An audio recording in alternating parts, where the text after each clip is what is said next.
Hello, my lovelies. Today is the day, Saturday, May 6, 2023.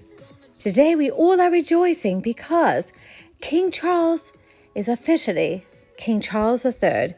That's right, today is the coronation day.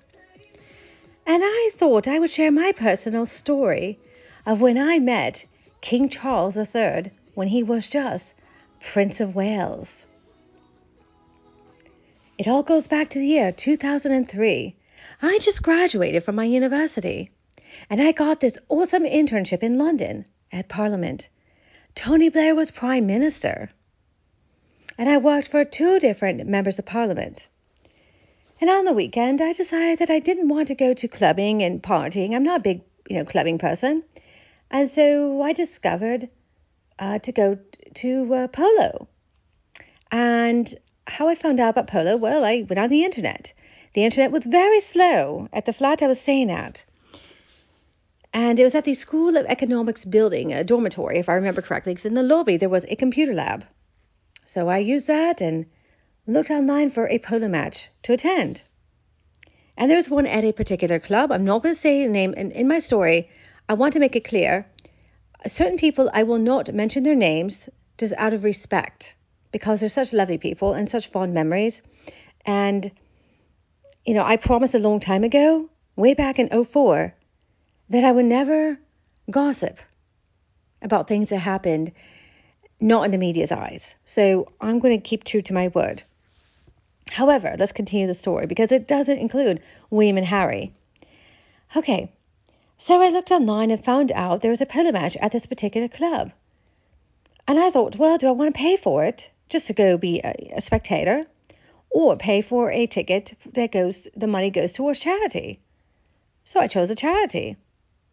And the Prince of Wales was going to play. And I thought, well, it'd be good to watch him. I never thought I would go and actually meet him. So I go there, and I was one of the youngest people there. I kid you not. In the video that we'll be posting accompanying this podcast, and also in the links below, the description will be links to the photo from 2003 when I met Prince Charles. And you will see, I was one of the youngest people there. There were 2 other people close to my age there. One of them was a polo player. The other one was a German girl, if I remember correctly. But I was the only one of the young people that met Charles that day. And I was on my own, by myself, not knowing anybody. But I'm a random American. And that's what I do. I randomly show up to polo. That's what I'm known for. It's a bit of an inside joke. And so Charles played for the Prince's Trust. It was the Chavaraki Cup. Such a lovely charity it was, and, fond memories. And after the match, I'm talking with some friends I just made, and I'm walking around, and one person in particular said, "Oh, you may have a chance to meet Charles." I said, "Well, I did not pay for VIP to go meet him." He says, "Oh, don't worry about it. You'll probably meet him. Maybe it'd be a good idea, just to go walk towards a clubhouse." Well, if you go to clubhouse, there was a fence at the time, and it was only for the people who paid VIP. But because I became friends with some of the people, they let me in to where the clubhouse is, outside the clubhouse. Well, Charles went into clubhouse to grab his drink and came out to greet the patrons. Well, I was the first person he walked towards to talk. Shook my hand, and I have a photo of that. It's one of my favorite photos. And he asked me questions. Our conversation was about 5 minutes long, and I still remember till this day. I was a shy girl from America, and here I am meeting Prince of Wales. First thing he asked me, "What are you doing here?" And I said, "Well, I have an internship in London. I just graduated from uni." So you don't say college in England, you say uni, because college is like high school in England or in the UK. And he says, "What did you plan on doing after your internship ended?" And I said, "I don't know. I want to work in politics, perhaps. Maybe go get international relations degree for my education." He said, "I don't think I could see you in politics." This is the future King of England telling me this, a stranger. Very kind person, very lovely person. And he said, "Maybe you should look into charity work. I could see that in you." And then he walked off to the next, set of people, and that was my first meeting with Charles. I never thought about charity work. Little me, I'm a nobody. So after that, my internship ended, in Parliament, and then I got another internship in Brussels at the European Union for an NGO. I was a translator, and I was beginning to miss the sport. I was beginning to miss the thrill of polo. And those who don't know the sport, the men, they look really good in their white trousers. Well, in their 20s. I was 22 at the time. So now I'm 23.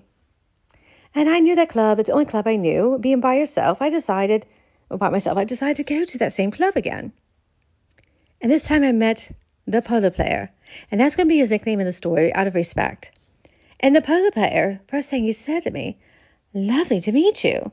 Do you know my tagline in all my podcasts? Hello, my lovelies." Well, that comes from that polo player. Such a lovely person he is. And because of him, I became a non-playing member. And as a result, I met Charles again. I met also William, and later on Harry. And I also met a lot of other people that were in the news who I will never say their names out of respect, because they are such kind people, and all of them were inspirational. See, the story is very important to me because that summer of 2003, and especially 2004, I was no longer shy. I understood what Charles had said to me. It wasn't just Charles, it was also William and Harry. The three royals. So now 04 rolls around. I go to house parties. I get to meet a lot of cool people. I did not realize that I was part of the polo girls. That's what I would call it. And I did not know the stereotype of women showing up to polo. And those who do not know the stereotype, well, the British do. The British polo world knows.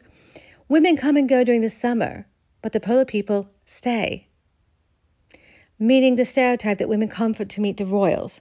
Women come to meet polo players for a shag. It's a big hookup culture, something I did not partake in. And I think the polo player misunderstood my intentions when I came there. See, I didn't come to meet William or Harry or Charles. I already met Charles. I met William prior to that. See, I met William when I was visiting. I was actually studying some history, and I went to Scotland to study my Scottish side. I had several ancestors from there's a castle in Fife, well, several, but one of them was from the Clan Henderson. And because of that, my sixth great-grandfather was a founding father of Tennessee. His father was born in Fife at that castle. And his father's name was William Henderson, and mother's Margaret Bruce. It was Captain William Henderson. So yes, there is a connection everywhere. And so that's why I went to Scotland, and I found out I had ancestors who went to University of St. Andrews. So I was walking around and I met William.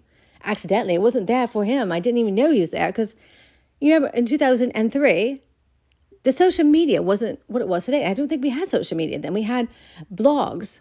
The news was kind of slow. The only time you read about royals was in The Sun, in the Mirror, and the crappy tabloids. I mean, they kept saying that Harry's father was not Charles. It was very despicable how things were. And still are. It's gotten worse, I think, for the gossip rags. So, yes, I already met them. It was just not, I never was into host celebrities or royals. Now, if Beethoven was alive or Wolfgang Mozart was alive, I probably would be a fangirl.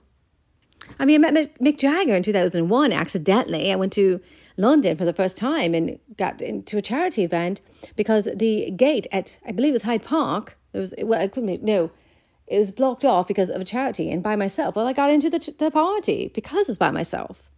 And that's a story from another time. And meeting Mick Jagger, I think I was a fangirl for him, actually, because I said the most dumbest thing. And I will tell that story another time. Well, I can tell you this part. I said, I'm a big fan of the Rolling Stones. That's the most cheesiest line you can ever say to anybody. And because he probably hears that all the time. But I still am a big fan. I mean, I always sing to my two kids, you can't always get what you want, because my dad sung that to me, especially when my kids want things constantly. It's a great song for parents and children, just to let you know. So, anyway, going back to my story. So now we're going to go forward in 18 June 2004. It was a polo ball I went to. And the particular polo player, well, as much as I care about him, and I always will have a positive story about him, he drank a little too much that night. From what I remember what someone said, actually it was William who said it, that he's never seen that person drink as much as he had. So something obviously was stressing him out, and That person was not in the right frame of mind from over drinking and was harassing me, not in a positive way. I mean, I was traumatized, I'll be frank. And I still, I've talked to that person since, every time I see him over the years, I'd bring it up, just because I wanted to know it did bother me. And he never officially apologized. I think he did apologize finally.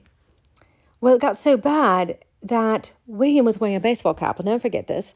And he had khaki pants and, the alligator shirt, Lacoste or something. I don't remember, Lacoste.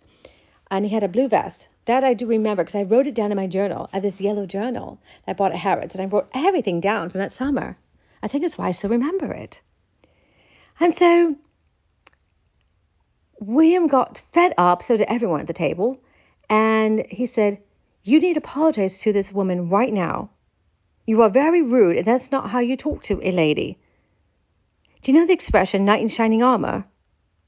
Your prince, kind of thing." William was my knight in shining armor that night. Because the entire summer up to that point, just from May, to June 18th, I was treated like a piece of meat, not like a lady. Remember I said earlier, being part of the Polo Girls is a big hookup culture. Well, that's where the expectations were, and I turned everyone down because I was never about there for hookup. I was there for me. And after that Polo person apologized the first time, and William had invited me to sit at the table. So I met Kate. This is before the world knew they were dating. And I remember Kate Middleton had a purple dress. It was a lovely dress, because I remember complimenting her on that. So sitting next to William and some other people he knew, I got to introduce to, who inspired me. Had conversations with them. We all drank shots of vodka. Well, not shots, but glasses of vodka. William dared me to drink vodka. I'll never forget that. And thank you, William, on that. I can no longer drink vodka ever again since But no, in all seriousness, he was a gentleman and very kind soul. And as a result, years later, I did support Centerpoint as a thank you for treating me like a lady. So fast forward, I go meet Charles again at my friend's Polo Charity Club. I have photos. I've included it on my video podcast, also in the description below. The link will be there so you can see the photos from that year. And he remembered me. I don't know how he did me because my hair was blonde at the time. It's no longer blonde. And he said, "So, how was your internship? Are you still doing it?" I said, "No, finished." I was surprised he remembered, And he said, "So, did you ever get a thought?" The charity work, I vaguely remember. This is a year later. And those should know that it's been widely reported over the years that Charles has a wonderful memory. So he's good at I guess it's visual memory he's good at. I don't know. But something triggered me, and it could have been his, one of the Polo people, security or whatever, they had remembered something that was written down about the guest meeting Charles's, perhaps. But I have no idea how he remembered that. And I was flattered. He shakes my hand, and another 5-minute conversation. And then he asked me, "Have you met my sons William and Harry?" And I said, "Well, not Harry, but William's." Like, "What'd you think?" He's a good guy. He's very sweet and very kind. And I told him what happened, what he did. And I said, it's very honorable what he did, treated me like a lady. I said it privately, of course, not with everyone around at that point. But yeah, there's a lovely photo, and I have it on my bookcase in my living room of me shaking hands with Charles. It's a good memory, lovely memory. Fast forward to the time the Pandora's box began opening up in Harry and Meghan's atrocity of a Netflix program. And the first episode, I believe, showed a newspaper clipping from the China White after party. This is where I met Harry. I was there that night. I went to the Cartier International Polo match. I remember the Queen presenting the award. I have a photograph with the Queen presenting. I met Fergie that day. I also met her 2 daughters. I met a lot of people, actually. Tom Parker Bowles. No, I didn't meet him there. I met him at another event. Yeah, I met a lot of people. And also remember, before the match for Cartier started, I was walking around with my mate, and a person, I'm not going to say, I heard my name being spoke about. So Harry was sitting at a blanket with his friends. I'll put it that way. Friends I mutually got to know. And one of them was very bitter. And again, it's a story I don't want to focus on because I don't want to out anybody. But what he did, I think out of the entire summer, he traumatized me the most for what he had done. And spreading a really, really nasty rumor. And as I was walking past where Harry was sitting, and it was at God's Polo Club, and I remember Harry saying my name. I thought, why on earth does Harry know my name? Well, because that person I said earlier, I'm getting shaking thinking about it now, because I remember the color of the blanket, I remember everything. And he said, do you want to sit here? Well, the other people at the blanket, that person that told Harry my name, was laughing and giggling. Do you know why Harry knew my name? Because I turned everyone down the entire summer for shagging. I do not do hookups. And they wanted to prove that I was there to meet the royals. Since I had no interest in William, I didn't know. William was dating Kate, first of all. Second of all, I was 23 years old. I did not have interest in William or Harry. I thought they're lovely people. Nothing more than that. If I had decided who I fancied the most, like by looks, yeah, William would win hands down. Sorry, Harry, but that's the truth. But I never really fancied. There was one I did fancy, and no one ever knew. And I don't think I would ever tell him now. It'd be scary, kind of weird too. But he never knew I fancied him. So fast forward after the Harry knowing my name because of childish rumors. Harry had no idea what was going on because, there was, again, rumors were being said. So I felt bad because I thought, well, if I'm going to go back to America soon, I should go talk to Harry. Might as well, because I want to put these rumors to rest.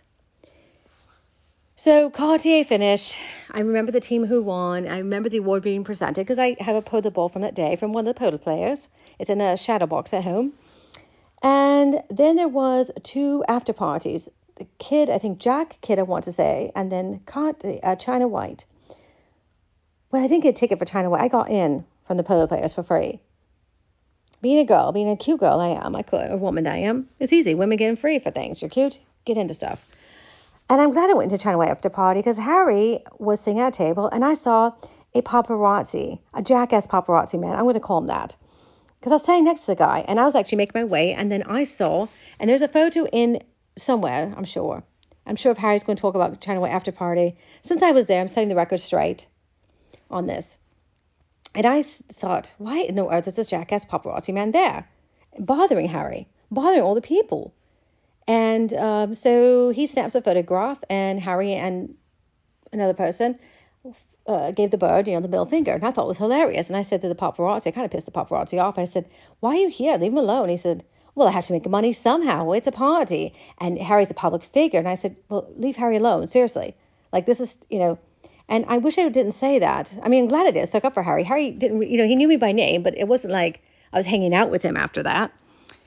Well, then the person that was harassing me, I said earlier, was at that party, and he began to harass me again. And I sat down. I walked to the table and went to sit down, and that person who harassed me got up because he saw me. And he saw me sit at Harry's table. Well, he was sitting. I was waiting for that guy to come back because I was done with this childish behavior he was doing. I was going to nip it in the tushy, and took us in the butt. And he never came back. And so I was sitting there, and there were several other girls at the table. One girl had a Louis Vuitton handbag. And Harry was talking about his experience in Africa, Lesotho. And he wanted to start this amazing charity. And I remember saying to Harry, if that becomes successful, I will help out. I don't know why I said that. I didn't know this guy. And he said, I appreciate it, nonchalantly. Well, that charity became known as Sentabale. And yes, I kept my word. I did help out. I didn't help out because it was Harry. I helped out because of what Harry did next.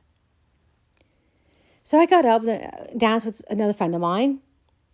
And the person harassed me with his little group, the mean girls, or say the mean boys. That person who traumatized me said something, and I heard the whole joke. It was pretty bad.